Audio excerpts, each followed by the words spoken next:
Jamen, tak for det, og tak for indbydelsen. Jeg hedder Astrid, og jeg er fra SF. Og jeg vil også bare starte med at sige til Venstre, at det kan I gøre bedre. Men I har altså haft 6 år til det, og det håber jeg også, at de andre vil tænke lidt over, at de har haft 6 år til det. De vil pludselig alt det gode her i valgkampen. Men mens I har haft regeringsmagten, så er uligheden altså steget i et af verdens rigeste lande, der er blevet skåret ned på uddannelser, og Danmark er blevet et af verdens mest lukkede lande. Til gengæld så er vi så gået med i en ulovlig krig.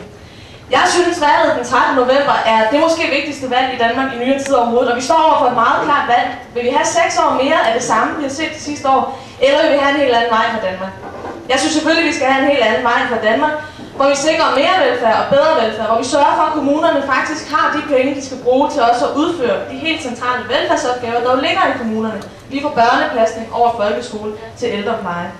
Hvor vi investerer i uddannelse, fordi vi godt ved, at det er altså en investering i fremtiden. Alle unge skal have en ungdomsuddannelse fremover, hvis de skal have en plads på arbejdsmarkedet. Det siger jeg ikke, fordi jeg er sådan en uddannelsesfascist og tvinger folk ind på skolerne, men fordi sådan kommer det til at være.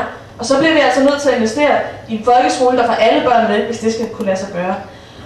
Og vi bliver også nødt til at Danmark, der investerer i miljøet, der satser på den kollektive trafik og gør en helt alvorlig indsats for at nedbringe den CO2-udledning, som har ført til menneskeskabte klimaforandringer, hvis konsekvenser vi slet ikke kan overskue i dag.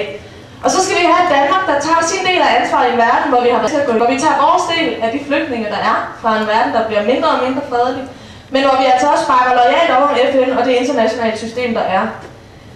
Til sidst vil jeg sige, at vi har kun et ultimativt krav i SF til det her folketingsvalg, og det er, at vi skal af med Anders Fogh. Tak for ordet.